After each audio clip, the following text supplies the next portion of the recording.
Morning. I've got a few shavings on my arms. I started to turn in the bowl this morning. Today we're going to start the book of Numbers in our journey through the Old Testament. And we'll look at the first 3 chapters of Numbers. And, Numbers seems like a strange title for a book in the Bible. In the Hebrew Bible, it's known as In the Wilderness because it covers the years that the Israelites were in the wilderness. I mean, we commonly think of them as wandering in the wilderness, but the reality is that they left Egypt and they journeyed to the plain of Sinai by Mount Sinai, and they were in that area for about a year or so. I mean, Moses was up on the mountains 2 times with God for 40 days each, and all of that. And then they spent the majority of the next time, the first 26 chapters of this book, Numbers, deal with the census, the counting of the numbers of the people. That's where the title Numbers comes from.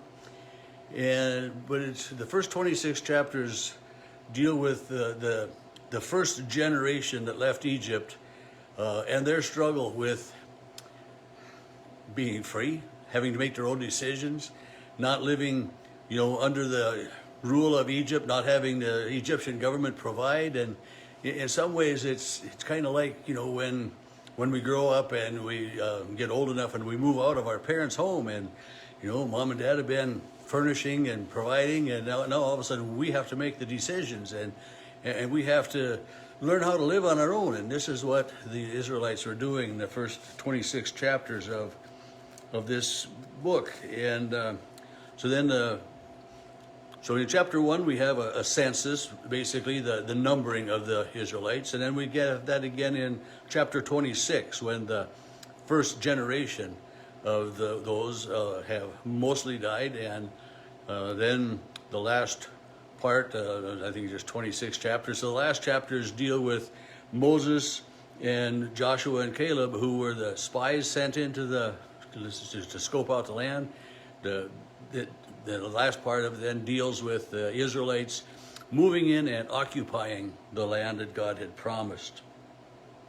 So again, it's, the people are learning how to take care of themselves, how to live on their own. I mean, they had been the sheep herders, they had been, they tended the herds and the flocks, and they had been the brick makers and the layers, and they had done a lot of this work in Egypt, but they were always under the authority of the Egyptians. So they're learning how to live on their own. This book of Numbers doesn't make this time of in the wilderness. I mean, and as I said, it's not so much wandering, because they spent the majority of the years camped in and around this oasis that's known as Kadesh Barnea. And so and it tells in the Numbers, of how the different tribes, the 12 tribes, and the numberings of these people, how, this group settles on the east and on the south and on the west and on the north, and it tells how they're situated that way. So, to think of the Israelites wandering in the wilderness for 40 years, and to think about the numbers of the people, we realize, well, they can't just be moving about every day or every week or every month, And so their wanderings in the wilderness are more that, they're not settled in the land that God had provided for them. And this time of this wilderness journey is not idealized. It isn't made to look like a luxury for them, because they continue to fall away from God and get led back to God, and they continue to moan and grumble and complain, and much kind of like we are today. I mean, we might have times in our lives when we feel very close to God and very distant from God, and wondering where God is, and we all need this guidance as well. And we know that our lives aren't just everything hunky-dory all the time.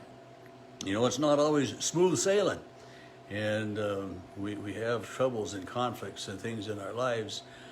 But one of the things that is important is always to realize that, this book is going to show us that God continues to be faithful to his promises. And that's that's the biggest thing that we need to count on and rely on from God, is that He is always faithful to His promises.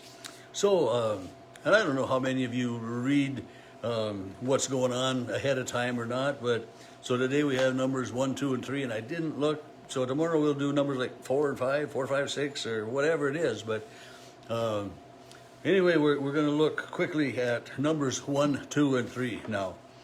And it begins again with the Lord spoke to Moses. And so again, God is guiding, God is leading, God is directing. He spoke to them in the wilderness of Sinai. So they're still, they're still camped out there. As I said, this is still early on after they've left Egypt, within about the first year, or not much over that first year. And he says on the second month, on the first day of the second month of the second year. So it's, they've celebrated the Passover again, because that was to do every year. And God says to Moses, take a census of the whole congregation, of the whole community of people. And the census, we think about in Luke's gospel, when Quirinius was governor, he ordered a census to be taken, so Joseph and his betrothed. So this census was a counting of the people, a numbering.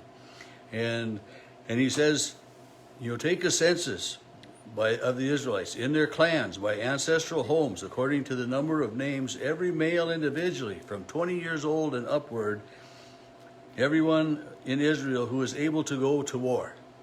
And so they're counting just able-bodied men here, and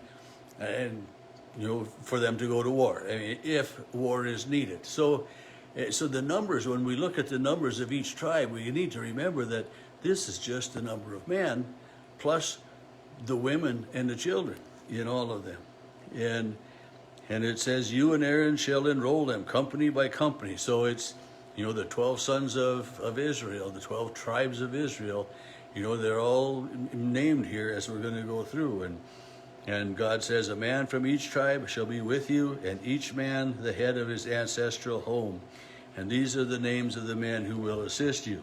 He says, from Reuben, Eleazar. So God names the people that are to help. And so he names all of those down. So, through like verse 15, it's got all of these people's names that are supposed to be helping. Verse 16 says, these are the ones chosen to be the leaders. And then they took them on this first day of the second month, and they assembled the whole congregation, and they started counting. And then they go, and we got paragraph after paragraph here of numbers. The descendants of Reuben were 46,500 men. The descendants of Simeon were 59,300. The descendants of Gad were 45,600. And when remember it was like 6 million Israelites that left Egypt, and so, we're counting men here. I don't remember exactly how many men, but, so it counts the numbers of each tribe. So Judah was 74,600. So there's quite a variety of numbers, like from 74,000, one is 30,000, and, so they didn't all, they weren't all in 50,000 people. There were vast differences. There's 54,400 of Issachar, and of Zebulun there were 57,400, and Joseph was 40,500, and so when they get all the way down to the end, I don't remember. In verse 46, their whole number was 603,550. That's a pretty formidable group of 20-plus-year-old men that you could make an army out of. And then it says the Levites, however, were not numbered. Why? Because the Levites, the Levitical tribe, were the priests. And so the priests, the priestly tribe, weren't numbered to go to war. And in verse 48, the Lord said to Moses, only the tribe of Levi you shall not enroll and take a census, rather you shall appoint them to be over the tabernacle. And so they took the census, and they got all the counting done, and the Levites were put in charge of the temple, and in verse 51 gives me a little heartache. It says, any outsider who comes near the tabernacle shall be put to death. I mean, whoa, pretty serious.